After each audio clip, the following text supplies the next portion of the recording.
আপনাদের মধ্যে স্বামী স্ত্রীর সম্পর্ক হতো না? না 20 দিন পরে আমি বাড়িতে গেলাম, সে যদি আমার কাছে না আসে, সে যদি আমার কথা না শুনে, আমি যদি মানে স্বামী হিসাবে যদি কোনো মূল্যায়ন না পাই, তাহলে আমি কি করবো?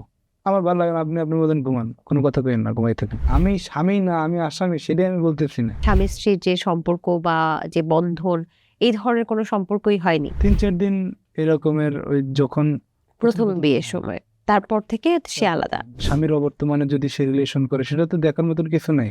নারী কিসে? হ্যাঁ, প্রতারণা, সিটারি, বাটপারি আর শয়তানের নিঃশ্বাসে আটকায়। আপনার ফ্যামিলি থেকে আপনাকে আপনার জন্য মেয়ে দেখা শুরু হলো। আপনি ছোট ছেলে ছিলেন না? পরিবারের ছোট ছেলে? মেজো। মেঝো। আরো একজন ছোট ভাই? যে আমার একটা ছোট ভাই, একটা ছোট বোন। আচ্ছা, তারপর কি হলো? এরপর হচ্ছে আমি খুলনাতে ছিলাম। হ্যাঁ, হ্যাঁ, হ্যাঁ। তা খুলনা থেকে আমার আম্মা, সে মানে প্রেশারের মানুষ, সে মানে ওই মানে অসুস্থ, বেশিরভাগ সময় অসুস্থ থাকে মাঝে মাঝে। আমার জন্য তার হচ্ছে একটা মায়া মহব্বত বেশি আর কি, একটু মেজো ছেলে তো। তা আর আমার আম্মার জন্য আমি খুব মানে মায়া মহব্বত, তার জন্য আমার আব্বার চেয়ে আম্মারে মানে ভালোবাসি বেশি আমি। আচ্ছা। এরপর হচ্ছে আম্মা পেলে যে আমি তোমার জন্য মেয়ে দেখা শুরু করছি, তুমি তাহলে বিয়ের জন্য মেয়ে দেখা মানে দীর্ঘদিন যাবত শুরু করছিল। আমার হচ্ছে মনে হয় যে 60-70টা মেয়ে দেখছে আমার জন্য মনে হয়। আরে বাবা! আর আমাদের বরিশাল বিভাগের হুম, হুম, হুম। ম্যাক্সিমাম মানুষের চরিত্র নষ্ট হয়ে গেছে। কেন? এদের হচ্ছে মানে মেয়ে বিয়ে দেওয়ার ক্ষেত্রে, একটা মেয়ে বিয়ে দেওয়ার ক্ষেত্রে কি চায়, একটা ছেলে ভালো হবে, নামাজি হবে, দিনদার হবে, এতটুকুই তো। যেন ভালো মানে খাবার দাবার, কাপড় ভরণ পোষণ দিতে বলে তো হয়। কিন্তু এদের শুধু একটা টেন্ডেন্সি ঢুকে গেছে মাথায়, শুধু সরকারি চাকরি। বিয়ের কথা শুনলেই যদি রিক্সাওয়ালার মেয়েও হয়, শুধু সরকারি চাকরি, আর কোনো কিছু বোঝে না। সরকারি যদি মেথর হয়, একটা মেথর মনে করেন আপনি কি বলে, সরকারি কি আছে চাকরির মধ্যে? সর্বোচ্চ 9,000, 8,000, 9,000 টাকা স্কেল, এরপর সব মিলে মনে হয় 16-17 হাজার টাকা বেতন পায়। সে মনে করেন 17,000 টাকা আমাদের 3 দিন ইনকাম, বাহ!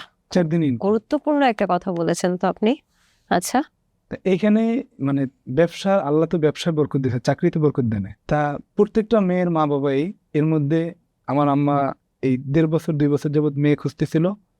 তো এর মধ্যে বেশিরভাগ ম্যাক্সিমাম মেয়ে রিলেশন করে, আর হচ্ছে মানে কি বলে সম্পর্ক, মানে এটা তো আমরা তো জানি। আপনি যদি বলেন আপনার গ্রামের বাসা কোন জায়গায়, আমি বলে দিতে পারবো এখানে বসে আপনার মানে কেমন, আপনার আব্বা কেমন, আপনার আম্মা কেমন, এতটুকু বলতে পারবো আমি।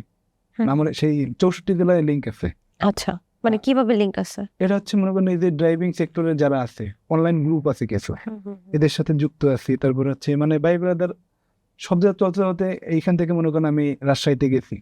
রাজশাহীর চেয়ারম্যানের, রাজশাহীর মনে করেন যে মেয়র ছিল, সাবেক মেয়র, ওনার ড্রাইভারের সাথে ভালো সম্পর্ক, ওনার ছোট ভাইয়ের সাথে ওইখানে কথা বলছি, ওনার নাম্বারটা নিয়ে আসছি, মাঝে মাঝে ফোন ড্রাইভারের সাথে এই জন্যই বলে যে ঘরের সব কথা নাকি ড্রাইভাররা সবচেয়ে বেশি ভালো জানে। আচ্ছা, তারপর? এরপরে মনে করেন যে ওনার সাথে একটা ভালো সম্পর্ক। ওনার যদি দরকার হয় বাইরে রাজশাহী অমুক মেয়েটার নামটা কি একটু জানাবেন আমারে, বাবার নাম এটা, মার নাম এটা, সে বলবে, সে আমার ভালোবাসে, সে বলে দেবে যে হ্যাঁ ভাই এরকমের যাওয়া যায় না, ফ্যামিলি ছিল ভালো না, মেয়ে এখানে রিলেশন করে এইভাবে। তা আমাদের বরিশালে, আমাদের পিরোজপুরে জন্ম, পিরোজপুরে বড় হওয়া, ওই অঞ্চলের মানুষ আমাদের সবাই ভালোবাসে। মানে আপনি খুলনার ছেলে না? আমি খুলনাতে ব্যবসা করি, আমার গ্রামের বাসা হচ্ছে পিরোজপুর। বরিশাল। আচ্ছা, তারপরে? তা এখানে হচ্ছে যার কাছে জিজ্ঞেস করি যে মেয়েটা কেমন হবে, আর একটু তো দেখাশোনার দরকার আছে মেয়েটার বিয়ের ক্ষেত্রে। তারপরে দেখলাম, দেখার পরবর্তীতে মেয়ের চারিত্রিক সার্টিফিকেট মানে সে কেউ ভালো বলে না যে মেয়ের মার সমস্যা আছে অথবা বাবার সমস্যা আছে, মানে সব মিলে। আর একটা অ্যারেঞ্জ বিয়ে করতে গেলে আপনি দেখবেন আপনার চাচা, খালু, তারপর হচ্ছে মামা, এদের তখন হচ্ছে মনে করেন শরীরে একটা এমন একটা ভাব থাকে যে ওই সময় মানে ওনাদের রাগ গুসা যা আছে সব ওই সময় হালাল কাজের সময়। এটা অ্যারেঞ্জ, আপনি আম্মা আব্বা নিয়ে আপনি মনে করেন একটা অ্যারেঞ্জ বিয়ে করবেন, সেই সময় মনে করেন যে রাগে মামা চলে যাচ্ছে, এরপরে চাচা চলে যাচ্ছে, খালু নামের দৌড়ে চলে যাচ্ছে, সে মানে সমস্ত রাগ তখনই। এবং আমিও একটা জিনিস শুনেছিলাম আমার মানে বড় বোনের বিয়ের সময়, কাজিনের বিয়ে, দেখেছি যে অ্যারেঞ্জ ম্যারেজের ক্ষেত্রে একটুখানি খুঁতো কনসিডার করতে চায় না। আর হচ্ছে ধরেন চাচা, মামা, খালা, জেঠু তাদের সারা জীবন কোনো খবর নাই। জি অ্যারেঞ্জ ম্যারেজের সময় তখন এসে একদম জি হ্যাঁ, এটা হবে না, আমাদের মেয়েকে দিব না, আমাদের জি মেয়ের এইটা সমস্যা, আপনার ছেলের ওই সমস্যা। জি মানে সারা জীবন খোঁজ খবর নাই, সেই সময় সবাই এসে বসে থাকে, তাই তো? আচ্ছা, তারপর? এর পরবর্তীতে দেখাশোনার পরে কোনো জায়গায় পছন্দ হলো না, আর যেখানে হয় সেইখানে আমার মানে আমার ফ্যামিলির মনে করেন বড় বোন বললো যে এই মেয়ে একটু কালো, তার চোখ একটু ছোট ছোট চোখ হয় না, এটা চোখ লাগবে বড় বড়, তারপরে এর পার একটা নখ ছোট, এই সমস্ত মানে যা আছে ওই সময় মানে পাওয়া যায়। বললাম যে আর রিলেশন যদি রিলেশন করে যারা বিয়ে করে কালো হলো, কই না সমস্যা নেই, কালো তাতে কি, কালো হচ্ছে ঘরের আলো, ওই সময় এই কথা বলে ফেলে। আর যদি আপনি অ্যারেঞ্জ বিয়ে করতে চান তখনই মনে করেন এই সমস্যাটা সৃষ্টি হয়। অনেক বাছাই প্রক্রিয়া চলে। এরপরে খুলনাতে একটা আমার বড় বোনকে নিয়ে আমরা একটা মেয়ে দেখলাম। মেয়ের হচ্ছে খুলনাতে বিশাল বড় ব্যবসায়ী, মেয়ের চাচা বাবা 5 জন হাজি হুম। এবং ব্যবসায়ী, হুম। খুব সুন্দর পরিবেশ, কিন্তু মেয়েটা একটু শ্যামলা সুন্দর। আমি বললাম আমি যে ব্যবসা করি, আমি যে রেন্টে গাড়ির ব্যবসা করি, আমি তো মানুষ চিনি, হ্যাঁ। এনাদের সাথে আমার দীর্ঘদিনের সম্পর্ক, আচ্ছা। খুব ভালো সম্পর্ক, কিন্তু ইনি আমার অফার দিচ্ছে, মেয়ের চাচা, হুম। মেয়ের চাচার সাথে আমার দীর্ঘদিনের সম্পর্ক এবং ব্যবসায়। হুম। তো বলার পরে আমি আমার বোন পছন্দ করে নাই, হুম।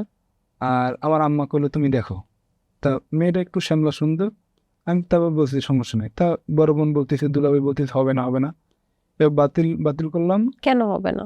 একটু মেয়ে একটু শ্যামলা সুন্দর। এর পরবর্তীতে আমরা গ্রামে আমার আম্মা দেখা শুরু করলো। দেখতে গিয়ে হচ্ছে আমাদের গ্রামেই আমার আম্মার দীর্ঘ 35 বছরের সম্পর্ক আমার দাদি শাশুড়ির সাথে, 35 বছর। আচ্ছা, মানে যাকে আপনি বিয়ে করতে যাচ্ছেন। যাকে বিয়ে করতে যাচ্ছি এই মেয়ের দাদি দাদি, হুম হুম হুম। ওনার সাথে দীর্ঘ 35 বছরের সম্পর্ক আমার আম্মা, বান্ধবী হতে? বান্ধবী হচ্ছে। আচ্ছা। তা হচ্ছে এখানে আমার আম্মা একবার একটা মেয়ে দেখতে গেছে ওনাদের বাড়ির পাশেই। তা আমার চাচা শ্বশুর যিনি, উনি হচ্ছে মালয়েশিয়াতে ব্যবসা করে, আর আমার শ্বশুরও বিদেশে ছিল, হুম হুম হুম। ওমানে ছিল। এর পরবর্তীতে আহ, ওই সময় ওইখানে ঘরটার মানে ওইখানে বাড়ি করে না, ভিতরে ছিল। তা ওইখানে নতুন বাড়ি করছে 10-12 বছর, ওই রাস্তা থেকে আমরা একটু যাতায়াত কম। এর পরবর্তীতে ওই দিনকারা একটা মেয়ে ঈদের একদিন পরে মনে হয় ওইখানে একটা মেয়ে দেখতে গেছে বাড়ির পাশে, আমার মানে শ্বশুর বাড়ির পাশে। হুম হুম হুম। দেখতে যাওয়ার পরে ওই মেয়ে দেখছে একদম খাটো। শ্বশুর বাড়ি বলতে তখনও তো আপনার বিয়ে হয় না। হ্যাঁ, তাহলে এখন শ্বশুর বাড়ি বলতেছেন হ্যাঁ, কেন? তাহলে দর্শকরা বুঝতে পারবে না। আচ্ছা মানে ওইখানে যেখানে আর কি মানে আমার আম্মা দেখতে গেছে মেয়েটা, ওই দেখে আর কি আমার আমি এর পরবর্তীতে ওনার বান্ধবীর বাড়িতে আসে আমার আচ্ছা। আম্মা। হুম হুম আসার পরবর্তীতে ওই বান্ধবীর সাথে বলতেছে ধৈর্য ধৈর্য জড়াই ধরে যে আপনার দীর্ঘ এই 10-12 বছর হুম পরে হুম দেখলাম কি হুম। অবস্থা, কেমন আছেন, ভালো? তো বললো যে হ্যাঁ ভালো। তার পরবর্তীতে বলে আমার ছেলে তো বিয়ে করাবো, আমার ছেলে তো খুলনায় ব্যবসা বাণিজ্য করে, হুম। এখন একটা বিয়ে ভালো একটা মেয়ে চাই, মেয়ে পাওয়া যাবে কোথায়? কয় তা মেয়ে খুঁজতেছেন কোথায়? বলতেছে যে এই বাড়ির পাশে একটা মেয়ে দেখতে এসেছিলাম আপনার বাড়ির পাশে, তা মেয়েটা দেখলাম, মেয়েটা অনেক খাটো। কাপা তাহলে আমার খুঁজে তো মেয়ে আছে, তখন ছেলে বিয়ে করবেন, ছেলে কি করে? তারপরে বললো যে ছেলে তো খুলনাতে ড্রাইভিং করে এবং গাড়ি কেনা বেচা করে, এই ব্যবসার মধ্যে দীর্ঘদিন আলহামদুলিল্লাহ ভালো আছে। হুম। তার পরবর্তীতে সেগুলো ঠিক আছে, তাহলে আমার একটা মেয়ে আছে এই যে সাইদি সাহেবের বাড়ির পাশে, ওনার দুঃসম্পর্কের নাতি হয়, মানে ওনার এক ভাইয়ের মেয়ে, হুম। ওনার একটা নাতি আছে, তাই সেই মেয়েটা যদি হয় তাহলে আমি কথা বলে দেখবো না। এর পরবর্তীতে আমার আম্মার বান্ধবী উনি অফার দেয় আমার আম্মারে, জাফা আমার তো নাতি আছে, তাহলে আপনি আবার বাইরে কেন যাবেন? হুম। তা ওনারা ওই এলাকার মধ্যে ভালো বাড়ি ঘর, তারপর হচ্ছে আহ মানে ভালো একটা পরিবেশ, আর ভালো ওনার আমার দাদি যিনি আমার আম্মার বান্ধবী উনি অনেক ভালো। হুম হুম হুম। এরপরে ওনার সাথে কথা বলার পর কয় তাহলে আমরা মেয়ে রাখবো সকালে। তখন বললো যে ঠিক আছে, এবার আমার ফোন দিল, এবার আমি বাড়িতে গেলাম, যাওয়ার পরবর্তীতে এবার আমাদের মেয়ে দেখার পর্ব। আমরা সকাল 11টার সময় গেলাম, এবার মেয়ে দেখলাম, মেয়ে দেখার পরবর্তীতে মেয়ে মোটামুটি ভালো, চেহারা ভালো, আর চেহারা সুন্দর কিন্তু মন অপরিষ্কার। তখন তো আর আমি বুঝি না, এখন এখন বুঝলাম শেষে, যাই হোক এবার আমার মা দেখা শুরু করলো, দেখে আমরা সবাই দেখলাম, দেখে পছন্দ হয়েছে। পছন্দ হওয়ার পরবর্তীতে আমরা বাইরে চলে আসলাম। আমরা তখন আংটি পরাই নাই, মানে মেয়ে দেখার পর তো আমার একটু খোঁজ নেওয়ার দরকার, খোঁজ খবর নিলাম। এর মধ্যে এদের আবার মানে কিছু বিরোধী পার্টি আছে, যেরকম কেউ ভালো বলে কেউ খারাপ বলে, আর বাড়ির পাশে সবাই আবার প্রতিবেশী ভালো হয় না। প্রত্যেকটা মানুষের প্রতিবেশী একজন ভালো হলে আর একজন খারাপ থাকে। এর পরবর্তীতে আমরা হচ্ছে ওই শুনতে শুনতে কিছু কান কথা শুনি, সেই কথা আমরা আর কান দিই না। আর আমাদের নামে আমাদের বলছে যে আমরা হচ্ছে কি বলে যে আমরা নেশা করি, আমাদের কথা বলছে। এবার আমার যে কে বলছেন নেশা করে? আমাদের প্রতিবেশী দ্বারা তারা আমি নেশা করি, আর ওদের প্রতিবেশী তারা বলতেছে প্রতিবেশী আমাদেরও খারাপ তাদেরও খারাপ। মানে আচ্ছা, কেন প্রতিবেশী এমন করে কেন? এটা হচ্ছে মানে মানুষের কাজ না থাকলে কি করবে? মানুষের যদি কোনো কাজ না থাকে, একটা প্রতিবেশী এদের কাজ হয়েছে মানে মানুষের সাথে একটা ওই গেন্দাম বাজাই দেয়া। আপনি একটা কথা কয়ে দিল অমুকের পোলাটা কেমন, সাধারণ জিজ্ঞেস করলে দেন অমুকের পোলা ভালো না। আবার আপনি উনি যদি মসজিদের ইমাম সাহেব হয় তাহলে বলে যে ছেলে গাঁজা খায়, মসজিদের ইমাম সাহেব, শুধু আমি না। এই প্রতিবেশীর মানে অনেক সবাই না, মানে কিছু কিছু প্রতিবেশী আছে এরকমের স্বভাবটা এরকম। আচ্ছা, আপনি কি মানে এমনিতে মাদকের সাথে? না, আমি তো মাদক, আমি ড্রাইভিং সেক্টরে। আমি মনে করেন আমার ভার্সিটি ঢাকা খুলনা ভার্সিটির মধ্যে মনে করেন যে 50 জনের উপরে টিচার আছে আমার পার্টি, মানে আমার গাড়ির ইয়ে নাই। তারপর মনে করেন আমাদের পুলিশের মানে বড় বড় অফিসার, মানে ডিআইজি, তারপরে ওসি মনে করেন 20-25 জন ওসিরই আমার নাম্বার আছে ফোনের মধ্যে। মানে ভালো ভালো মানে যারা ব্যক্তিবর্গ আছে সবাই আমার চেনে। আমাদের খুলনায় 7-8টা থানা আছে, এই 8টা থানার মধ্যে আমার নামে কোনো অভিযোগ নাই। আপনার প্রতিবেশী এরকম বললো এবং ওনার প্রতিবেশীও এরকম বললো, তারপর কি হলো? এর পরবর্তীতে আমি হচ্ছে এবারে আমার আব্বাদের সবাই ডিসিশন এলো যে মানুষ এরকমের কথা বলে, আর মেয়ে মানুষের বর্তমান সময় প্রেম হচ্ছে কচু পাতার পানি। মানে মেয়েরা প্রেম করেই, আমাদের বরিশালের ভাষায় বলে যে মেয়েরা প্রেম করে, ওটা স্বাভাবিক ব্যাপার। কারণ প্রেম প্রীতি যেখানে যেটা করুক, দরকার নয় এটা শোনার দরকার নয়, তুমি এখানে রাজি হও। কারণ আমার আম্মার অবাধ্যত হইতে পারি না, তার আবার বান্ধবীর মেয়ে। এর পরবর্তীতে আমি হচ্ছে যে তাহলে আমি মেয়ের কাছে জিজ্ঞেস করি। এর পরবর্তীতে আমি মনে হয় যে আমরা 3 তারিখে মনে হয় যে আমরা না 3 তারিখ না 4 তারিখ যেন মেয়েরা দেখেছিলাম। এরপরে আমি মেয়ের সাথে 4-5 দিন কথা বলছি ফোনে আগে। কত সালে, কত তারিখ? এটা হচ্ছে কোন মাসের? 25 সালে। 2025 সালের কথা বলছেন? কত তারিখ? এটা হচ্ছে ঈদের পরে। ঈদের মানে কোন মাসে সেটা? এটা হচ্ছে মনে হয় যে ফেব্রুয়ারি মাসের দিকে হবে। আচ্ছা, মানে এই বছরের একদম শুরুতে। এরপরে আমি 7 তারিখ হচ্ছে আমাদের কলমা হলো, 14 তারিখ পয়লা বৈশাখের দিন আমি মানে উঠে নিয়ে আসছি বউ আমাদের বাড়িতে। কিন্তু এর মধ্যে একটু কথা রয়ে গেছে যে এবার আমরা এই কথা শোনার পরে এবার আমরা তো বিয়ের জন্য অগ্রসর হই না। এবারে আমার ছোট ভাই আবার যেটা আমার যে ছোট যেটা ওইটা আবার হচ্ছে ওনার 16 তারিখে ফ্লাইট পড়লো, বাইরে যাবে। তা ছোট ভাইটা রওনা দিয়ে চলে যাবে। এর মধ্যে দ্রুত দেখা শুরু হইলো, মানে যেটা হবে দ্রুত হবে, আমরা উঠে আনবো। এবং আমাদের বাড়িতে বরিশাল হচ্ছে মানে আগে ইয়া করে যে বিয়ের পরবর্তীতে মেয়ে পক্ষ কনে পক্ষদের খাওয়ায়, আর আমাদের হচ্ছে মানে বরযাত্রীদের বউ যখন তুলে নিয়ে আসে তখন তো এরা একটা অ্যারেঞ্জ করে। তাই এটা করলো। আমার শ্বশুর বাড়ির আবার মানে একটু রাজনৈতিক দলের সাথে যুক্ত আছে, এরাও বিশাল আয়োজন করলো, আমরাও ভালো আয়োজন করলাম। মোটামুটি বিয়েটা সম্পূর্ণ হলো, সবের কথা আমরা সব কথা বাদ দিয়ে বিয়ে হলো। আচ্ছা, ওই যে 5 দিন কথা বললেন মেয়েটার সাথে, তখন কি বুঝলেন? মা কি ভালো লাগা কি কাজ করেছিল কিনা আপনার মধ্যে? আমার মধ্যে ভালো লাগা কাজ করছে যে আমি তো কোনোদিন কখনো মেয়েদের সাথে কথা বলা, তারপরে প্রেম প্রীতি এগুলো ছিল না। আম্মা যখন বলছে তারপরে আমার নিজেরও ভালো লাগছে, মেয়েটাও ভালো, চেহারা ভালো। এরপরে আমার তো কোনো পছন্দ নেই, আমার তো ভালো লাগবে, এটাই স্বাভাবিক। আচ্ছা, কেমন দেখলেন? মানে হয় না 5 দিন কথা বলার পর মেয়েটাকে কেমন বুঝলেন? মোটামুটি ভালোই বুঝি, যে মনে হয় যে মানে সারা জীবন পার করতে পারবো এরকমের মনে হয়েছে। সে সময় সংসার লাইফ নিয়ে কোনো প্ল্যানিং হয়নি আপনার? জি, প্ল্যানিং হয়েছে। কি ধরনের প্ল্যানিং হয়েছিল তার সাথে? স্বাভাবিক, মানে ওই এত গভীর তো কথা বলা যায় না, ওই কেমন আছে কি অবস্থা এই কথা বলার পরবর্তীতে যে কোনো জায়গায় তার সম্পর্ক আছে কিনা, তারপর হচ্ছে মানে এসে আমার বাড়িতে এসে মানে তার কি কি আছে, খুলনাতে থাকবে, তারপরে স্বামীর কাছে থাকবে, এরকমের কথা হয়েছে। আচ্ছা, মানে তার পক্ষ থেকেও আপনাকে বিয়ে করার মত ছিল? হ্যাঁ, মত ছিল, কিন্তু এখন বর্তমানে যে এখনকার কথা জানতে চাচ্ছি না, সেই সময় তো হ্যাঁ, মত তখন ছিল। মত ছিল। সেই সময় কি সে বলেছে সে কখনো রিলেশনশিপে যায়নি এরকম কিছু? হ্যাঁ, সে তার কথা ছিল আমি রিলেশনশিপে যাইনি। মানে you are the first one. হ্যাঁ। ওকে, তারপর? তার পরবর্তীতে মানে বিয়েটা হয়ে গেল। এরপর আমরা হচ্ছে বরযাত্রী আসলো, আমরা নিয়ে গেলাম। তারা এর মধ্যে আমরা যখন বরযাত্রী এসে গেটে একটা ঝামেলা হলো, মানে গেটে, বিয়ের গেটে তো ঝামেলা হয়, হ্যাঁ, ওইখানে একটু টুকটাক কথা হলো। কিন্তু প্রথম থেকেই আমার হচ্ছে যে নানা শ্বশুর, যিনি আমার নানা শ্বশুর, আর যে আমার দাদি শাশুড়ি, মানে আমার শ্বশুরের মা, এদের সাথে হচ্ছে আপনার মানে কি বলে দাও কুড়ালের সম্পর্ক। এই দাদি শাশুড়ি কি সেই দাদি শাশুড়ি যে আপনার মায়ের বান্ধবী? জি। হ্যাঁ, হ্যাঁ, এরা হচ্ছে আমার শ্বশুর হচ্ছে বড়, হ্যাঁ, আর এই মেয়ে হচ্ছে এই সংসারের বড়। হ্যাঁ। আমার শ্বশুর যখন প্রবাসে ছিল, বাইরে ছিল, আমার এই দাদি শাশুড়ির সাথে আমার শাশুড়ি থাকে নাই, সে থাকছে তার বাপের বাড়ি আমার বউকে নিয়ে। তাদের সাথে সেরমের আর আমার শ্বশুরের হচ্ছে মনে হয় যে রিলেশন করে বিয়ে করে, আমি সঠিক জানি না। আচ্ছা, আচ্ছা। আমার শ্বশুর হচ্ছে রিলেশন করে বিয়ে করছে, কিন্তু বউ যেটা বলছে সেটাই আমার শ্বশুর শুনছে। আর সে দীর্ঘদিন বিদেশে ছিল।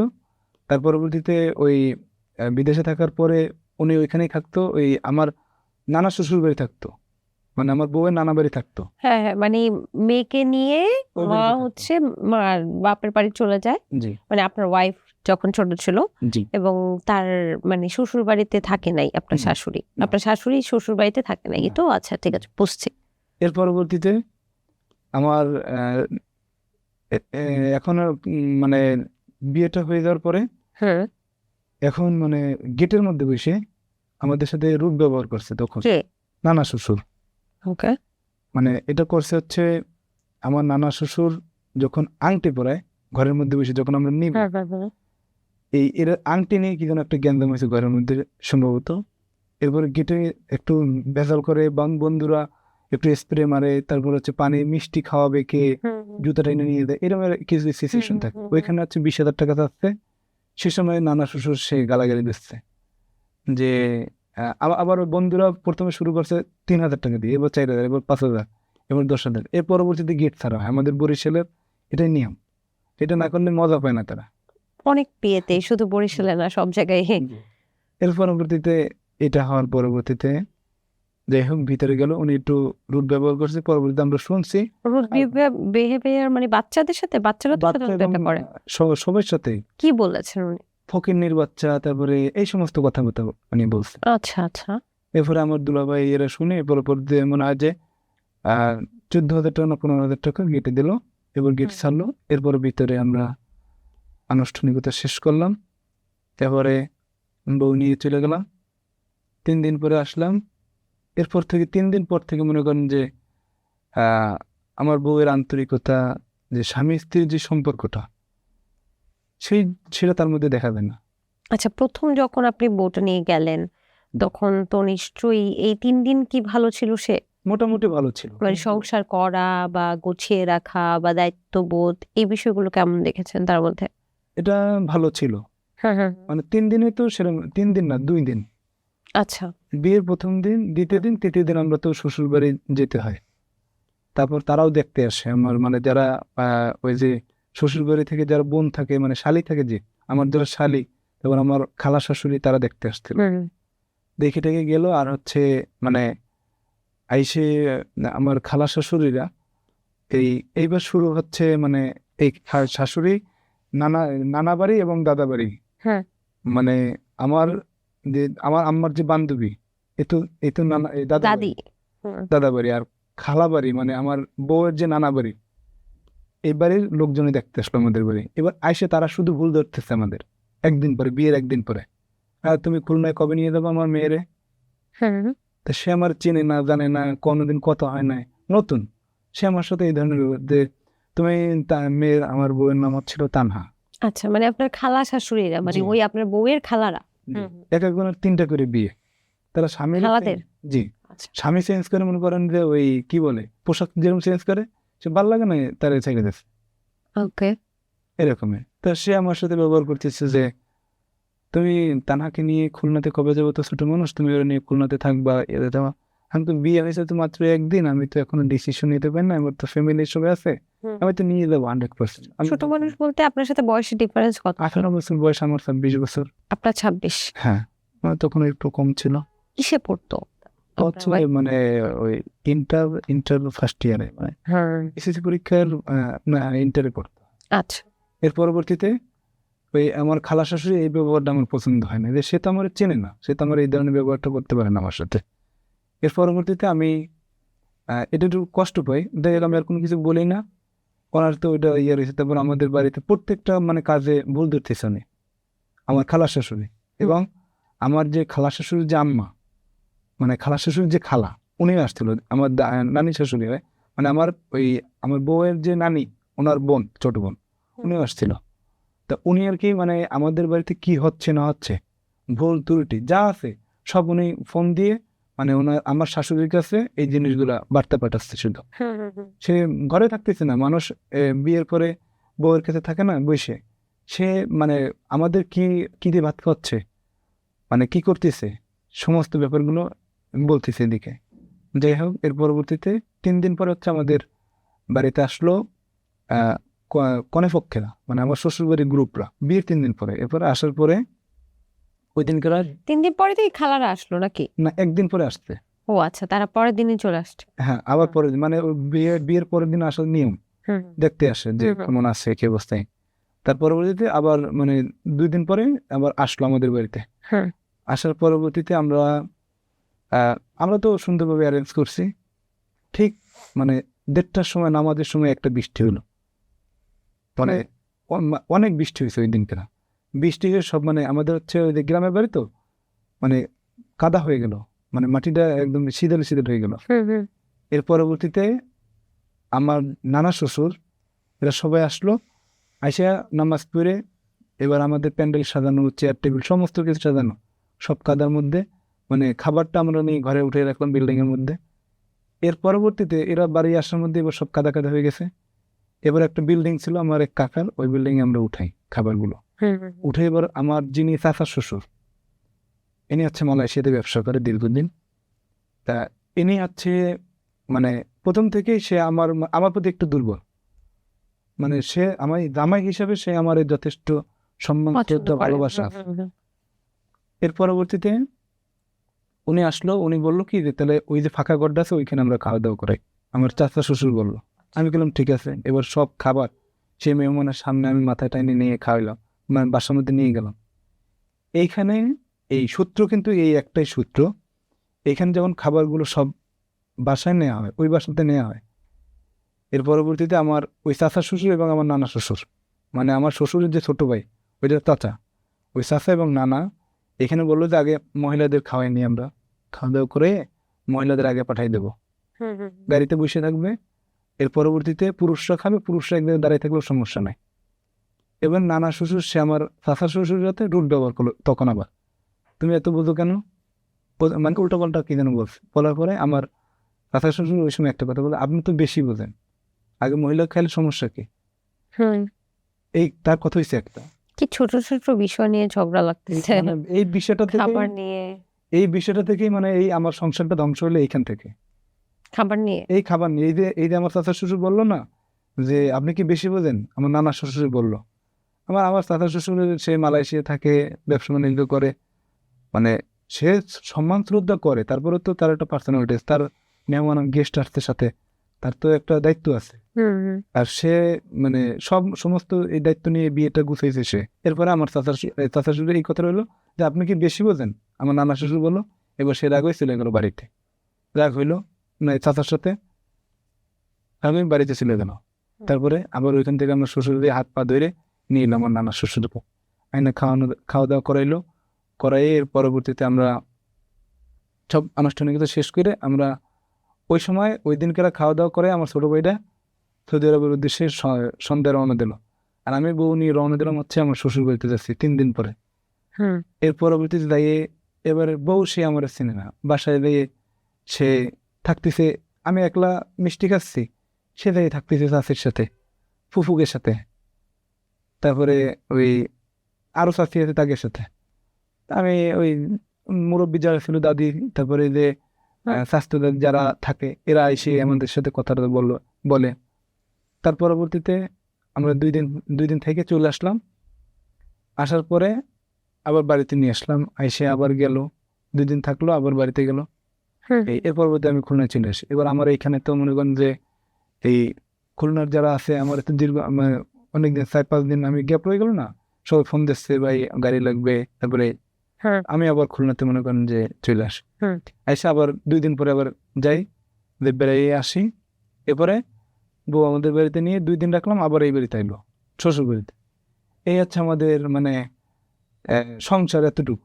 এরপরে মানে এই যে আমাদের বাড়ি থেকে 2 দিন থেকে যাইলো, এর পরবর্তীতে এবার আমার শ্বশুর বাড়ি থাকে। এবার সে আমাদের বাড়ি তার ভালো লাগতেছে না, খুলনা ভালো লাগতেছে না, ঢাকা বা মানে কোনো জায়গায় তার ভালো লাগতেছে না, সে ওই বাড়ি থাকে। আর আমি খুলনায়ও আনছিলেন? খুলনাতে মাঝে ডাক্তার দেখানোর জন্য আসছিলাম, ডাক্তার দেখে নিয়ে গেছি। কি অসুস্থ ছিল? মানে একটু ওই যে অ্যালার্জি হয়েছিল, এই জন্য ডাক্তার দেখালাম, একটু ঘুরে নিয়ে গেলাম খুলনা থেকে, একটু রেস্টুরেন্টে খাওয়া দাওয়া করলাম। এর পরবর্তীতে সে হচ্ছে খুলনা থেকে যাওয়ার পরে এরপর থেকে তার ব্যবহার আসার চেঞ্জ হয়ে গেল। আমি গেলে মনে করেন যে আমি 15 দিন 20 দিন পরে বাড়িতে যাচ্ছি, সে আমার সাথে সেরমের কাছে আসে না, তারপরে ব্যবহার আচার সেরম ভালো না, আন্তরিকতায় ঘাটতি হয়ে গেল। এরপরে আমি তো ব্যবহার আচার যে ভালো না বলছেন, মানে কি ধরনের আমাকে কি একটু বুঝিয়ে মানে বলবেন? আমি স্বামী হিসাবে মানে সে মূল্যায়ন করতেছে না। সে আমার সাথে মনে করেন কথা একটা বললে মানে পারবো না, এই করবো না, সেই করবো না, এই ধরনের। সে আমার কাছে আসবে না, সেটাই থাকবে আর আমি রুমে, আমি শুয়ে মোবাইল চাপতেছি, সে আইসে, সে কোথায় জানি না, এবার আইসে সে তার মতন ঘুমাচ্ছে, আমি আমার মতন ঘুমাচ্ছি। আচ্ছা আচ্ছা। মানে স্বামী এরম তো স্বামীর এত অবজ্ঞা করবে না, কারণ কি আমি তো রিলেশন করে বিয়ে করি না, আমি অ্যারেঞ্জ বিয়ে করছি। আমার তো মানে আসবো, আমার আন্তরিকতা থাকবে, তো স্বামীর জন্য তো থাকবে, কিন্তু সেটা তো তার মধ্যে নাই। এর পরবর্তীতে আমি মানে জিজ্ঞেস করি কি হয়েছে, তারপরে সে কোনো কিছু বলে না। 1 দিন 2 দিন 3 দিন যাইতে যাইতে তা দেখি যে আল্লাহ ভালো করে কিনা, যদি আল্লাহ ভালো করে তা চেষ্টা করতেছি যে ঠিক হয় কিনা, ঠিক হয় কিনা দেখি। এর পরবর্তীতে 1-1.5 মাসের মধ্যে আমি 4 বার গেছি। 4 বারই সে আমার সাথে মনে করেন যে আবার খারাপ ব্যবহার, মানে কোথায় গেছেন 4 বার? শ্বশুর বাড়ি। আচ্ছা, মানে ও শ্বশুর বাড়ি থাকছে? হ্যাঁ, আমার শ্বশুর বাড়ি থাকতেছে। আচ্ছা, তা ওইখানে যাওয়ার পরে সে আমার সাথে মানে কথা না বলতে পারলে এখন ভালো লাগে তার। তাহলে কি আপনাকে পছন্দ হয় নাই তার, এরকম কিছু? আমি বুঝতেছি না এখন। আচ্ছা। তারপরে আমি এখন শুরু করলাম হচ্ছে নালিশ করা। নালিশ করলাম কার কাছে? পার্সোনাল কিছু বিষয় আছে, এটা দাদির কাছে বলা যায়, আমাদের গ্রামের ভাষায়। এটা মার কাছে, চাচার কাছে, বোনের কাছে বলা যায় না প্রথম দিকে। যদি কিছু থাকে তারপরে মনে করেন যে একটা দাদি একটু বললে, মানে নিয়ম এটা, তো দাদির কাছে বলা যায় মানে এটা কি এরকম যে আপনাদের মধ্যে স্বামী স্ত্রীর সম্পর্ক হতো না? না, মানে একেবারেই হতো না? একেবারে না। সে তার মতন সে ঘুমাচ্ছে, আমি আমার মতন এক সাইডে। সে কখনোই হয়নি? এটা হচ্ছে এই যে আসলো এর পরবর্তীতে, আচ্ছা আচ্ছা আচ্ছা। ওই যে আমাদের বাড়ি থেকে মানে ওই যে খুলনায় গেল, তারপর আবার চলে আসলো।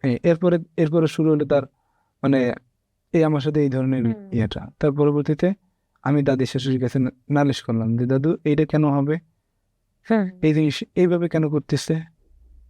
তা সে কয় যে এটা এরকম কেন করবে। এবার আমার দাদি শাশুড়ি, এবার সে তো, আমি এই কথাটা তার কাছে বিচার দিচ্ছি, সে তো সেটার প্রতিবাদ করবে। সে জিজ্ঞেস করছে, এবারে আমি নালিশ কেন করলাম তার কাছে, আমার সাথে আবার খারাপ ব্যবহার। তারপরে আমার সাথে কথা বলতে মনে চায় না, মাঝে মাঝে ইয়ে করে। তা আমি মনে করেন যে 20 দিন পরে আমি বাড়িতে গেলাম, সে যদি আমার কাছে না আসে, সে যদি আমার কথা না শুনে, আমি যদি মানে স্বামী হিসাবে যদি কোনো মূল্যায়ন না পাই, তাহলে আমি কি করব। এবার মনে করেন যে আমি একদিন একটু রুড ব্যবহার করছি, মানে মানে মানে মেজাজটা খুব খারাপ হয়ে গেছে, মানে ধৈর্য আর কন্ট্রোল হচ্ছে না। এর পরবর্তীতে আমি একদিন একটু ইয়ে করি যে এই ধরনের কেন করবো তুমি, আমি তো তোমার রিলেশন করে বিয়ে করি নাই, তারপর এই জিনিসটা তো তুমি করতে পারো না। আমি আসলে যে আমার কাছে শোভাতে এটা কি কারণে হবে, আমার ভালো লাগে না, আপনি আপনার মতন ঘুমান, কোনো কথা কেন না, ঘুমাই থাকেন, তাই কথা হচ্ছে। তার পরবর্তীতে আমি থাকি ওই যে শ্বশুরে, সে বাজার ঘাট করতেছে, খাচ্ছি, বেড়াচ্ছি, চলে আসতেছি 1 দিন 2 দিন থেকে। হ্যাঁ, এবং দাদি শাশুড়ির কাছে নালিশ কেন করতেছি আমি। এরপরে আমার শাশুড়ি আর হচ্ছে নানা শ্বশুর, মানে এই ব্যাপারটা এদের 2 জনের মধ্যে, আমি দাদির কাছে বলতেছি, দাদি আবার আমার চাচা শ্বশুর কাছে বলতেছি যে এটা কিন্তু তোমার মেয়ে করতেছে, তুমি এটা খেয়াল করো। আর আমার শ্বশুরে দেখতেছে যে আমার সাথে এই ধরনের ব্যবহার করে, আমার শ্বশুরে বলতেছে এই ধরনের ব্যবহার আমার সাথে কেন করবে তুমি, তোমার বিয়ে দিয়েছি তোমার জামাই না, আল্লাহর পরেই তো মা বাপের পরে, মা বাপ তো এখন আমরা তো তোমার আপন না, তোমার স্বামী হচ্ছে তোমার আপন, তো তুমি এই ধরনের ব্যবহার আচরণ কেন করবা। আমার শ্বশুরের প্রতিবাদ করছে, যথাযথ প্রতিবাদ। তা প্রতিবাদ করার পরে সে আমার শ্বশুরের এবার বাপের বিরুদ্ধে গেছে মেয়ে। আচ্ছা, একদিনকে রাত্রে আমি খুলনা থেকে গেছি, যাওয়ার পরবর্তীতে এই সেম ব্যবহার। এর পরবর্তীতে আমি কিন্তু আমার দ্বারা ঘুমানোর দরকার নেই, তুমি যাও, তুমি যাও অন্য রুমে ঘুমাও। এবার রুম দিয়ে বাইকে মানে ধরে নামাই দিয়েছি, আমি খাট দিয়ে নামাই দিয়েছি। এর 3 মাস এরকম চলতেছে, ঘুমানোর দরকার নাই, তুমি চলে যাও, আমাদের ঘুমানোর দরকার নাই। এরপরে সে আমার সাথে অনেক খারাপ আচরণ ব্যবহার। এবার আমার শাশুড়ি এলো আমার কাছে, মানে এবারে ওইখানে বসে মানে ওই মপ তৈরি করছে সে। আচ্ছা, ঠিক আছে, মপ তো বর্তমানে ভাইরাল, মপ তৈরি করলো। রাত্রে হচ্ছে আমি খাট থেকে নামাই দিলাম কেন, এই কারণে মায়ের চিলে চিলে ডাকলো। মা আমার শাশুড়ি দৌড়ে দৌড়ে এলো, এসে এইবারে সে আমার বউ যতটুকু মপ তৈরি করছে তার মানে 99% সে বেশি তৈরি করছে মেয়ের চেয়ে। মা জি, সে হচ্ছে শান্ত মেজাজে, সে আমারে আগে বুঝাবে। আচ্ছা, আপনারা সবাই মিলে তো তার মেয়ের মায়ের বাপের বাড়িতেই আছেন, তাই না? না, আমরা তো শ্বশুর বাড়িতে আছি এখন। এখন এই যে আমার শ্বশুর বিদেশ থেকে আসার পরে এখন এই বাড়িই থাকে, এই 2.5-3 বছর আলাদা বাড়িতে।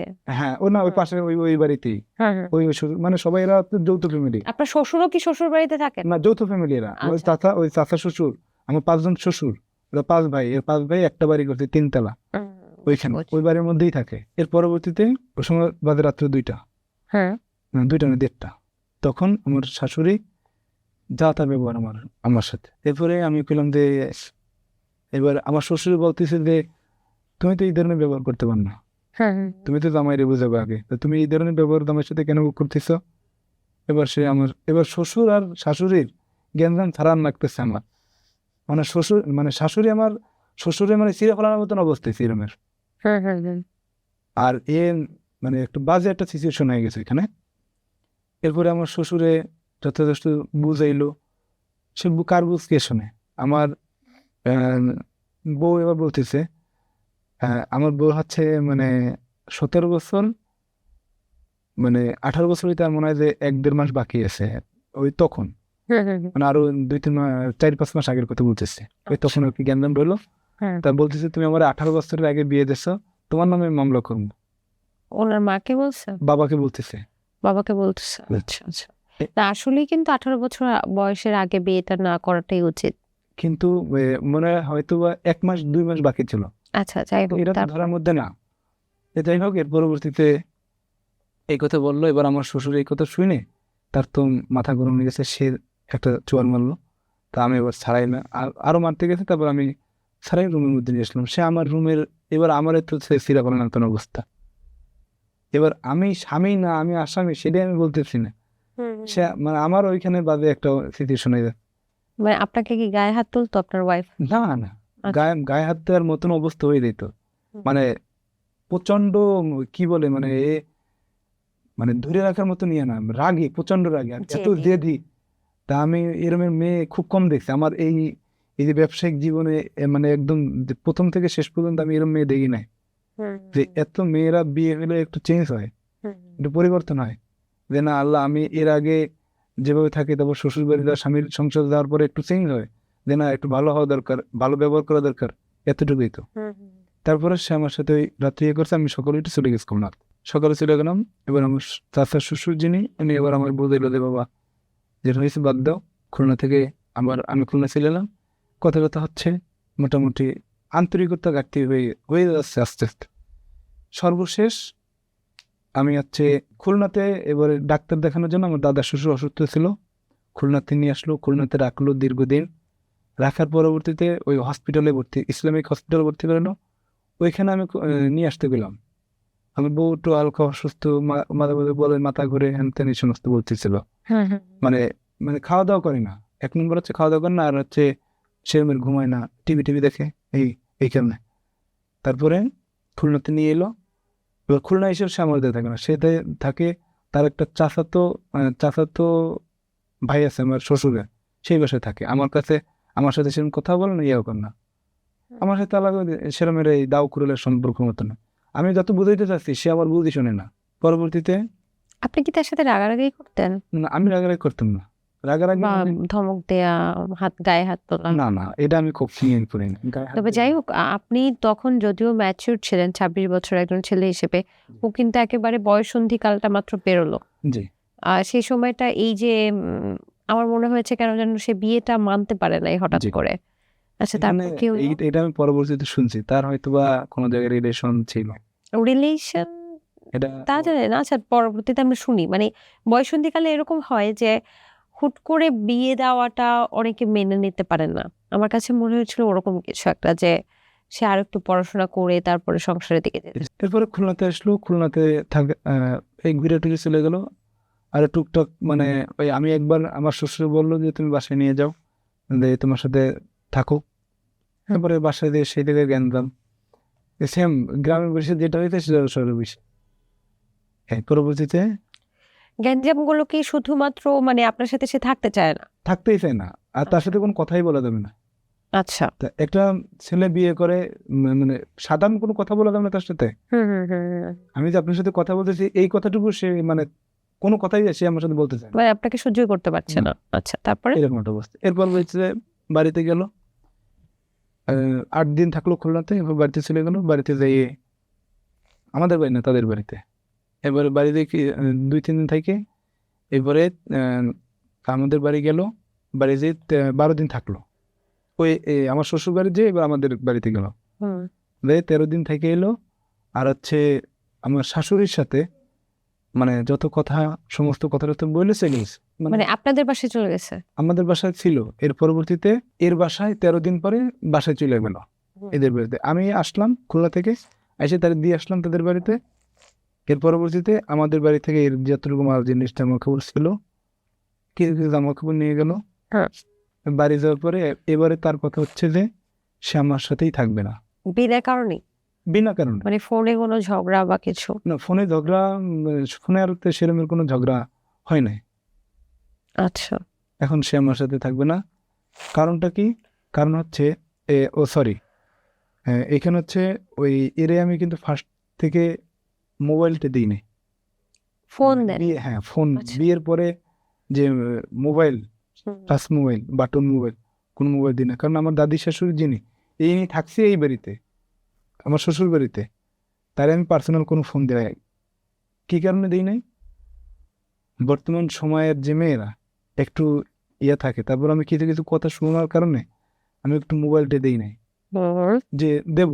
কিন্তু তার মধ্যেই আমার সাথে আন্তরিকতা ঘাটতি সেই ওই যে বিয়ের 2-3 দিন পর থেকে কিন্তু ও আমার সাথে সেরকম মানে ব্যবহার আচরণ ভালো করে না। আমি যদি কিনে দেবো, আমার কাছে টাকা অ্যাকাউন্টে ছিল। তারপর আমি ওই মোবাইলের দোকানে যদি বলি 50টা মোবাইল লাগবে, তাহলে সেই মোবাইল বাসার সামনে নিয়ে দিয়ে দাঁড়াই থাকবে। আচ্ছা। কিন্তু আমি মোবাইল দেই নাই। আর হচ্ছে ওই ইয়া কি বলে ওই আমার দাদি শাশুড়ির ফোন থেকে সে আমার সাথে ফোনে তার মোবাইল দিয়ে কথা কইতো না, মানে সে আমার সাথে কথাই কইতো না। তো আমি তার মোবাইল কিনে দেবো কিভাবে? তার মোবাইল ছিল? না, তার দাদির মোবাইল ছিল, ঘরে মোবাইল আছে 4-5টা, শ্বশুরের আপনি আছে। কি তাকে সন্দেহ করতেন?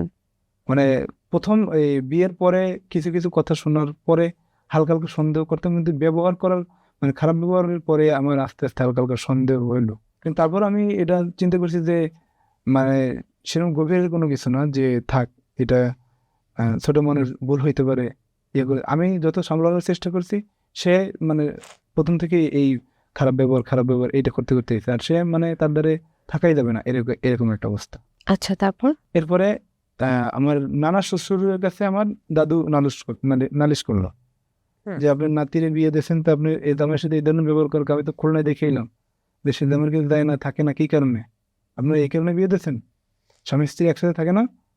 এবং দাদি শাশুড়ি একটু নানার সাথে একটু কথা মানে বাকবিতণ্ডা হয়েছে তাদের সাথে, সেটা আমি দেখি নাই, আমি শুনছি। পরবর্তীতে তাদের সাথে কথা হলো, কয় হয়তো বা মানুষের কোনো ক্ষতি অথবা শয়তানের কোনো ধোঁকা হইতে পারে, এরকমের হয়। এবং নানা শ্বশুর আমি পরামর্শ জিজ্ঞেস করলাম যে কি এরকমের কেন করে। তাকে হয়তো বা মানুষের ক্ষতি লোকসান থাকতে পারে, তুমি একটু দেখো কি হয়, আমি দেখবানে, তার সাথে কথা হয়েছে এই পর্যন্ত। এর পরবর্তীতে নানা শ্বশুরে একবার আনলো আমাদের এই এই যে এই দাদি নিয়ে এলো, আইনে এই যে বিচার মানে বিচার ওই যে ইয়ার কাছে বিচার দিল, দাদি বিচার দিল তার কাছে। এবার সে কয় দেখেন আপনারা কি করবেন দেখেন। এর পরবর্তীতে মাঝে একবার ইয়াতে আসলো আমাদের এই যে মোবাইল আমি কেন দেই নাই এই কথা নিয়ে আবার নানারে আর একবার ডাকা হলো। তো সে নানা হচ্ছে মানে ওই প্রথম যেই ধরনের ব্যবহার ছিল, সে মনে করেন যে কি টাইপের মানুষ, আমি মানে এক প্রকার পাগল, মানে পাগল এরকম বলা চলে। সে যে মানুষের সাথে যে ব্যবহার আচরণ যে কীভাবে করতে হবে, এটা জামাই, আমি যে ওইবারই জামাই, আমার তো একটা সম্মান আছে, সেই সম্মানটা সে আমার মানে দেয়ার মধ্যেই নেই। সে আমার সাথে উচ্চবাচ্য, এবং আমার বউ যেই ভাষায় কথা বলে সেও সেম ভাষায় কথা বলে। এরপরে যে সে বলতেছে আমারে যে তুমি আমার নাতিরে কেন মোবাইল দিলে না, আমার নানা শ্বশুর বউ থেকে। এবার আমি বললাম যে দেখেন আমি তো বিয়ে করছি, আমার একটা ব্যক্তির স্বাধীনতা আছে, আমি সেটা বলবো যে কোন মোবাইল দেওয়া লাগুক না লাগুক সেটা তো আপনি বলতে পারেন না। আমার বউর আমি কোন মোবাইল দেবো সেটা আমি বলবো। এবং নানা শ্বশুর বলে যে সে আমারে ওইখানে বসে যে তুই এই ধরনের কেন ব্যবহার এই ধরনের কেন ব্যবহার করছিস, আমি আমি না। এবার আমার শ্বশুর বলতেছে যে আমি কেটে এই বাড়ির, তাহলে আমার এই জায়গায় ডাকতিস কা, সেই বলে রাগ হয়েছিল।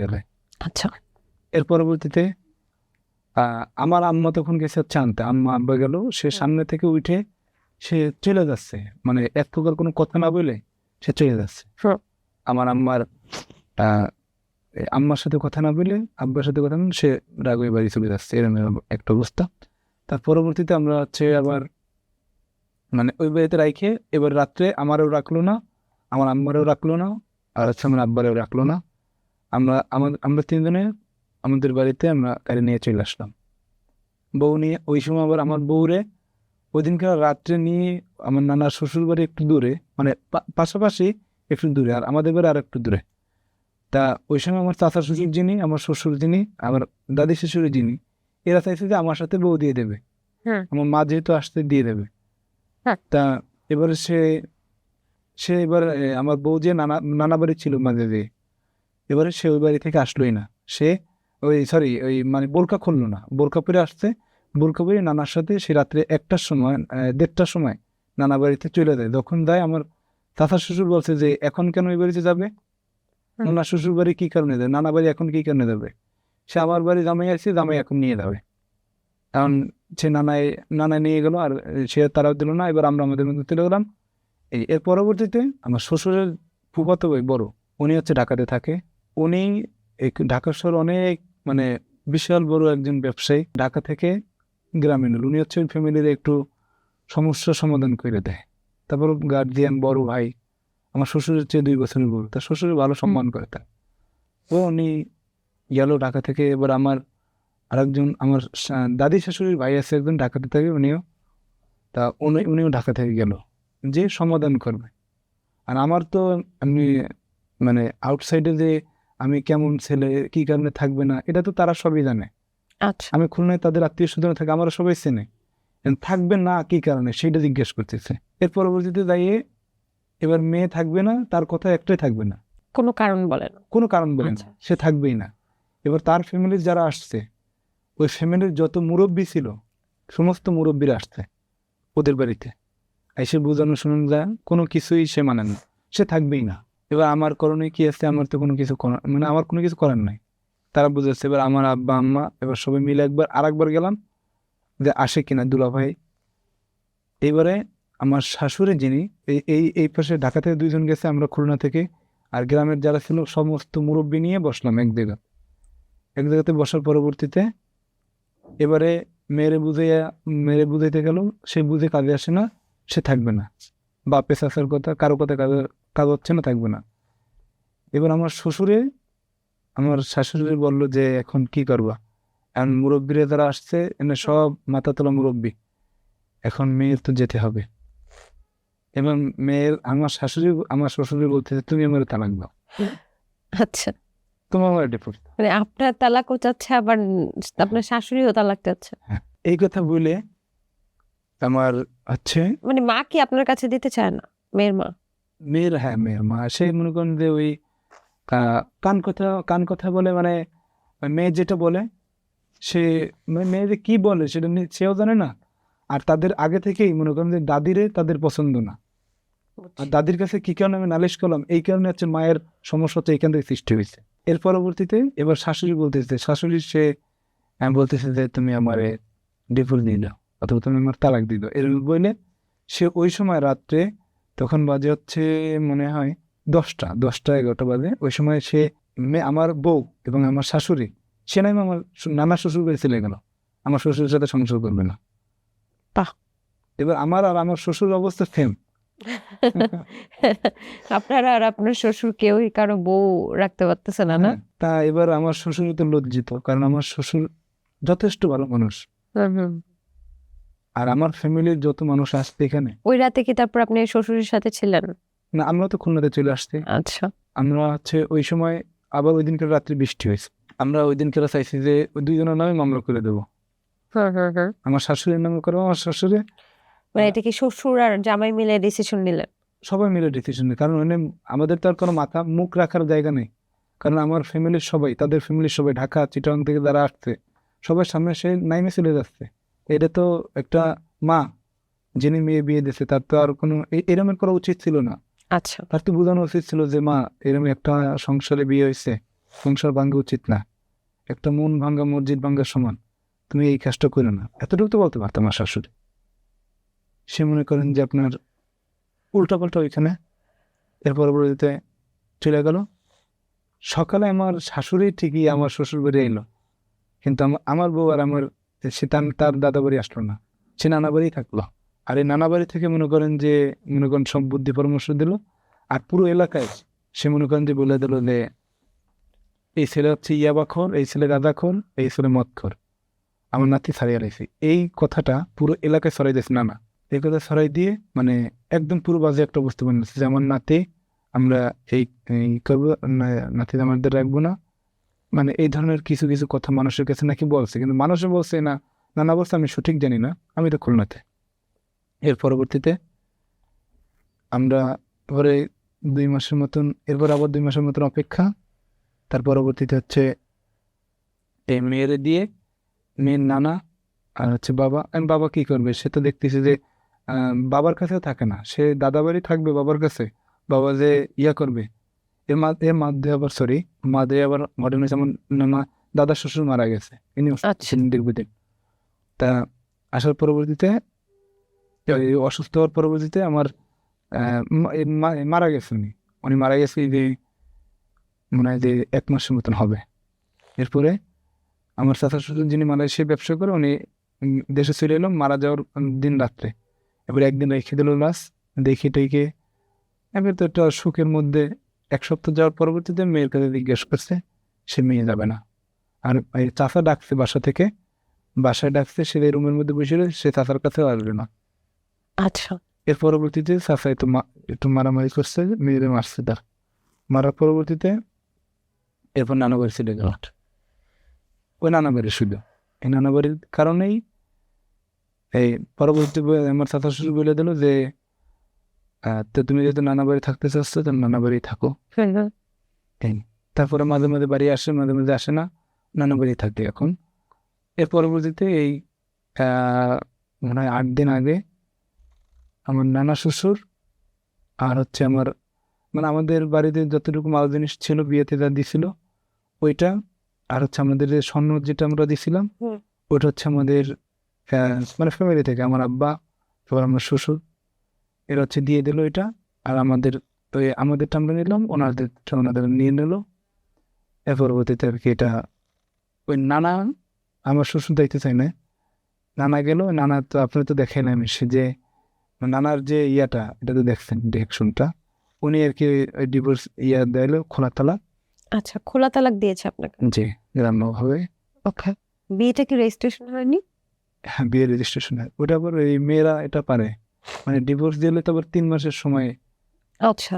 3 মাসের সময়। খোলা তালাক দিলে কি হয়? ওটা হচ্ছে আপনি এখন চাইলে ওই যেদিন করে তালাক দিব ওই দিন করে আপনি বিয়ে করতে পারবেন চাইলে। আচ্ছা। মানে ওটা মানে যেদিন করে আপনার খোলা তালাক হলে হয় কি, মানে মেয়ে যাচ্ছে এখানে, আমি যদি ছাইড়ে দিতাম অথবা আমি যদি ডিভোর্স দিতাম তাহলে মেয়ের যে কাবিয়ানের 2 লাখ টাকা থাকে এই টাকাটা দেওয়া লাগে। আচ্ছা এই টাকাটা দেওয়ার পরবর্তীতে আবার হচ্ছে 3 মাস ওয়েট করতে হবে, 90 দিন ওয়েট করতে হবে। এর পরবর্তীতে হচ্ছে আপনার এই আহ, বিয়ে করতে হবে সে, তার পরবর্তীতে আর কি মেরে নিয়ে এই খোলা তালাক দিয়ে দিল। আচ্ছা, খোলা তালাক দিলে তো কাবিনের টাকাটাও দিতে হচ্ছে না আপনার। এখন কি পরিস্থিতি, এটা কবে দিয়েছে খোলা তালাক? এটা দিচ্ছে হচ্ছে এই যে 8 দিন। 8 দিন। জি, 8 দিন আগে। আচ্ছা, এর মাঝখানে সেই যে বিয়ে হলো, কত মাস আগে বিয়ে হয়েছে আপনাদের? আমাদের হচ্ছে আহ, এপ্রিলে, পয়লা বৈশাখ মানে এপ্রিলে গেল, হ্যাঁ, এপ্রিল মাসে। এপ্রিল মাসে বিয়ে হয়েছে, মানে 8 মাস প্রায় হচ্ছে আপনাদের বিয়েটা। এর মাঝখানে কখনোই সে আপনার সাথে যে স্বামী স্ত্রীর যে সম্পর্ক বা যে বন্ধন, এই ধরনের কোনো সম্পর্কই হয়নি? এ মানে 3-4 দিন এরকমের, ওই যখন প্রথম বিয়ের সময়, তারপর থেকে সে আলাদা। তারপর আপনি কি কোনো কিছু আঁচ করতে পেরেছেন যে তিনি কোনো সম্পর্কে আছে কিনা বা কাউকে ভালোবাসেন কিনা, এরকম কিছু? এরকম তো আমি তো ফোন ইউজ করতে দেই নাই, কারণ আমি বুঝতে পারি না। কিন্তু তারও আরো মোবাইল আছে। আর এখন তো আপনি যদি কেউ যদি মানে স্বামীর অবর্তমানে যদি সে রিলেশন করে, সেটা তো দেখার মতন কিছু নাই। আপনি SMS করতেছেন, ডিলিট দিয়ে দেবেন, মেসেঞ্জার হোয়াটসঅ্যাপ চালায়ে মানে এটা আপডেট করে ডাউনলোড দিয়ে আবার ডিলিট করে দিল। এটা মানে আপনার চোখে কখনো? আমার চোখে সেরকম পড়ে না, কিন্তু আমি মানুষের কাছে শুনে, তা শোনা কথা সেরকম বিশ্বাস করি না আমি। এখন আপনার এই জীবনের গল্প থেকে আসলে আপনি কি মেসেজ দিতে চান সবাইকে? আমি সবাইকে একটা মেসেজ দিতে চাই যে মেয়ে মানুষের ক্ষেত্রে দেখে শুনে, তারপর হচ্ছে আপনি তো অনেক দেখে শুনে বিয়ে করেছেন, হ্যাঁ তারপরেও তো আপনার জীবনে এরকম হলো। হ্যাঁ, কিন্তু এটা হচ্ছে মেয়ে মানুষ আটকায়। মাঝে একটা কথা, যে মেয়ে মানুষ আসলে কিসে আটকায়? নারী কিসে? হ্যাঁ, নারী কিসে আটকায়? নারী আটকায় হচ্ছে প্রতারণা, সিটারি, বাটপারি আর শয়তানের নিঃশ্বাসে আটকায়। মানে কি? শয়তানের নিঃশ্বাস দেখেন, যে এই যে স্বর্ণ অলংকার সবকিছু শয়তানের নিঃশ্বাস ধরার পরে দিয়ে দেয়। মাদক, হ্যাঁ। হ্যাঁ, এই যে নিঃশ্বাস যতক্ষণ দেয়, যতক্ষণ নিঃশ্বাসটা থাকে, আরো 45 মিনিট 40 মিনিট মনে হয় থাকে, এর পরবর্তী আবার ওইটা কাইটে দেয়। তো এই নিঃশ্বাস দেওয়ার পরে নারী এতটুকু সময় আটকায়।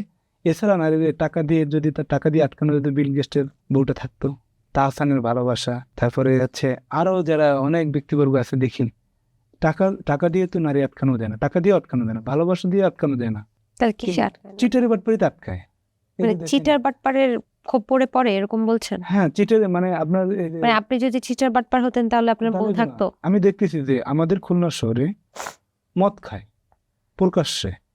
উনি রাত্রে এসে বউরে ধেমসে মারে, প্রত্যেক রাত্রে, এমন কোনো দিন নেই যে মানে না। কিন্তু রাত্রে মনে করেন 11টার সময় বাসায় ঢুকছে, আধা ঘন্টা মারামারি করছে, এর পরবর্তী স্বামী ঘুম। সেই স্বামীরে সে আবার সেবা যত্ন করতেছে, আবার সকালে উঠে ওই স্ত্রী ভাত বাইরে দিচ্ছে, সেই ভাত খাইয়ে সে আবার বাইরে উনি কাজ করতে যাচ্ছে। উনি কিন্তু ছাইরে যাচ্ছে না। স্বামী গাঁজাখোর, আমার চোখের সামনে আমি দেখছি যে স্বামী গাঁজা খায়, ওই স্ত্রী জানে, কিন্তু ওনার সাথে উনি সংসার করতেছে। চিটার, উনি চিটারি করে, ওনার সাথে স্বামী ওই স্ত্রী ভালো থাকতেছে। কিন্তু বর্তমান সময়ের এই মেয়েদের আটকানো শুধু চিটারি আর বাটপার ছাড়া, এইটাই দেখি যে এই চিটার আর বাটপার এদেরই ভালো বউ জোটে, গাঁজাখোরদের ভালো বউ জোটে, প্রেমিকা জোটে। আর আমরা জীবনে ব্যবসা করলাম, আল্লাহর ভয় করলাম যে না, একটা ভালো কিছু হোক, একটা ভালো একটা মেয়ে জীবনে আসুক, এরা সে আইসে আমার সাথে ভালো মানুষের সাথে চিটারি করে সে আমার জীবন নষ্ট করে দিয়ে চলে গেল। তাহলে কি মানে নারীদেরকে বেশি সুখ দিলে, ভালোবাসা দিলে নারী থাকে না, বরং টক্সিসিটি দিলে থাকে? হ্যাঁ, সেটা দিলে আমি মনে করি এটা আপনার ধারণা? আমি দেখতেছি, সেটা আমি মানে চোখের সামনে দেখতেছি। এখন তো আপনার তালাক হয়ে গেছে, জি। ভবিষ্যৎটা তাহলে কি, বাসা থেকে কি বলে, কি করবেন তখন? এখন আর বাসার পিছিয়ে আমার মন নাই। আমার মন চাচ্ছে যে আমি নীরব কোনো একটা পাহাড়ে চলে যেতে পারতাম, যে সেখানে একলা, ওইখানে কোনো মানুষ নাই, একলা থাকতে পারতাম, তাহলে আমার শান্তি। এই জন্য ডিসিশন নিয়েছি, আমার ব্যবসা বাণিজ্য গাড়ি যেটা ছিল সেটা বেঁচে ফেলেছি, চিন্তা করছি বিদেশে চলে যাবো। বিদেশ চলে যাবেন এত ভালো একটা বিজনেস ছেড়ে? ব্যাপার না, আর আমি বিদেশে অফিসও করতে পারবি, ব্যবসার সমস্যা না।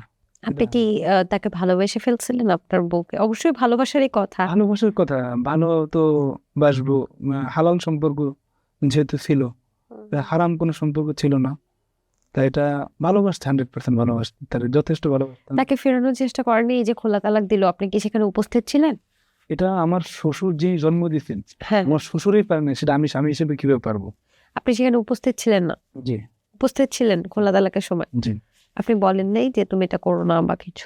সে ওই সময় সুইসাইড করার মতন অবস্থা হয়ে গেছে। কাজের দিয়ে জিজ্ঞেস করতে, আমার শ্বশুর আর আমি তো সেম, আমার শ্বশুরও চাই সংসারটা থাকুক, আমিও চাই। তা আমার শ্বশুরের দিয়ে আমি বলাইলাম যে এটা যেন না করে, আপনি একটু কাজে, যিনি আর কি বিয়ে পড়ায় ওনারে বলা হয় কাজী, উনি ওনার কাছে আপনি জিজ্ঞেস করেন। এবারে ওই পাশের রুমে ছিল। এর পরবর্তীতে ওই কাজী দিয়ে জিজ্ঞেস করলো যে মা দেখেন আপনি এখন মানে সিদ্ধান্ত নেন যে এই কাজটা করেন না। তা সে করলো যে আপনি এত কথা বলেন না, আপনি দ্রুত কাজ করেন, আচ্ছা, আপনি আপনার কাজ দ্রুত করেন, আমি থাকবো না তার সাথে। এখন জীবনটা গুছিয়ে নেওয়ার ইচ্ছে নেই, মানে বিদেশ চলে যাবেন আর বিয়ে শাদী বা কি? বিয়ে শাদী হচ্ছে যদি আহ জীবনে যদি ভালো কোনো মানুষ, যদি ভালো একটা মানুষ, মানুষ কালো হোক সমস্যা নেই, ভালো মানুষ যদি হয় তাহলে সেটা পরবর্তী ডিসিশন নেবো। কিন্তু এখন আর আমার মানে কোনো মেয়েদের প্রতি কোনো মানে ইয়েই নেই, কোনো ইন্টারেস্ট নাই। আর মানে কথায় আমার মানে কোনো কিছু ভালো লাগতেছে না। সোজা কথা হচ্ছে মানে মাঝে এমন হয়েছে যে একবারে মনে করেন যে 160-70 স্পিডের একটা গাছের সাথে মেরে দেয়, এটা নিজেই মনে করেন আত্মহত্যা করে নেয়, এরকম একটা ডিসিশন নিয়ে। না, এই ধরনের ডিসিশন কখনোই নেবেন কিন্তু না। পরবর্তীতে চিন্তা করি যে সে আমার ভালোবাসে না, তার জন্য আমি কি কারণে মারা যাবো। পরবর্তীতে ডিসিশন চেঞ্জ করলাম, আমার আব্বা আম্মার দিকে সবার দিকে চিন্তা করে, ফ্যামিলির দিক চিন্তা করে যে না তাহলে এটা বাদ দিই। মানে মাঝে মাঝে মনে হয়েছে, মানে আমার তো মনে করেন যে ট্রিপ থাকতো, যখন ট্রিপ হইতো তখন মানে মাঝে মাঝে এমন মনে হইতো যে রূপসা ব্রিজ দিয়ে গাড়িটা নিচে ফেলাই দেয়, নিজের সহোদরের মানুষ মারা যায়, একবারে মারা যায়। ডিপ্রেশন, কোনোদিন কোনো মেয়ের আমার মনে পড়ে না যে আমি মানে রিলেশন, ছেঁকা খাওয়া, আসলে হাত কাটা, এই সমস্ত তালিমের মধ্যে কোনোদিন আমি ছিলাম না। আমার এলাকা থেকে আমি শুধু পরীক্ষার পরে, আমি যখন এসএসসি পরীক্ষা দিই, তখন পরীক্ষা দেওয়ার পরে এই মেয়ে নিয়ে গেলাম করে আমি এলাকাতে ছাড়া মানে এলাকাতে চলে এসেছি। মানে একটা প্রতিবাদ করছিলাম। এটা হচ্ছে আমার একটা বন্ধুর বোন রে একটা ছেলের সাথে রিলেশন করছি, তার সেই ছেলেটার সাথে দেখা করছে, সেই আমার বন্ধুর বোন কেন ওই ছেলের সাথে প্রেমিকের সাথে দেখা করবে, সেটা নিয়ে আমি প্রতিবাদ করছি, সেটা নিয়ে গেলাম আমি মানে কোনোদিনও মানে এই ধরনের ইয়ের মধ্যে ছিলাম না, যে একটা ওই যে অবাধ মেলামেশা প্রেম প্রীতি এর মধ্যে কখনোই ছিলাম না। কিন্তু আমার কপালে একটা এমন একটা কাজ বেজে গেল, আমরা যেন এরকমের আর কেউ যেন এরকমের না ভোগায়। আসলে আপনার জীবনের গল্পটা আমরা শুনলাম। সত্যিই কোনো কিছু মানে কিছু মেসেজ তো আছেই, যেটা হচ্ছে আপনার মা তো অনেক চেষ্টা করেছিল যে এমন একটা মেয়ে খুঁজে বের করা যে যার কোনো খুঁত থাকবে না। তবে বলা হয় না যে আগে দর্শনদারি তারপরে হচ্ছে গুণ বিচারী। তার আগে আমার মনে হয় যে আ এই যে এখন আপনি বুঝতে পারছেন যে কালো হোক, মোটা হোক বা যেমনই দেখতে হোক, আসলে মনটাই সবচেয়ে বড়। জি, তো আমরা যেহেতু এক পক্ষ থেকে শুনেছি দর্শক, আরেক পক্ষর হয়তোবা আমাদের ইব্রাহিম ভাই অনেক মিথ্যে কথাও বলতে পারেন, হয়তোবা অনেক সত্য কথাও বলতে পারেন। তাই উনার কথা শুনেই সবকিছু যাচাই-বাছাই আমরা করব না। অন্য পক্ষের যেহেতু গণমাধ্যম সবার জন্য উন্মুক্ত, অন্য পক্ষের যদি কিছু বলা থাকে অবশ্যই এই প্ল্যাটফর্ম সবার জন্য উন্মুক্ত। সেই কথা শুনেই আমরা বিচার বিবেচনা করব। আমরা এখনই একদম আল্টিমেট ডিসিশনে চলে যাব না। যাই হোক, ইব্রাহিম ভাইয়ের পক্ষ থেকে গল্পটা বললেন, আমরা শুনলাম। আর মনে হয় যে আসলে বোঝা যায় না কে কেমন হবে, চেহারা বা ডোন্ট জাজ the book by its cover. So আপনি ভালো থাকেন এবং কখনোই ডিপ্রেশন নিয়ে গাড়ি চালাবেন না বলে আমাদের পক্ষ থেকে আপনাকে রিকোয়েস্ট থাকবে। দর্শক, এই ছিল ইটস কমপ্লিকেটেড এর আজকের আয়োজন। আপনাদের জীবনের গল্প যদি আপনারা শেয়ার করতে চান তাহলে এই পেজের কমেন্ট বক্স অথবা আপনি মেসেজের মাধ্যমে কিন্তু আপনার গল্পটা শর্ট স্টোরি আকারে বা রেকর্ড করে পাঠাতে পারেন, সাথে মোবাইল নাম্বার। তাহলে কিন্তু আমাদের টিম আপনাদের সাথে যোগাযোগ করবে। সবাই ভালো থাকুন, সুস্থ থাকুন এবং জীবনের গল্পের সাথেই থাকুন।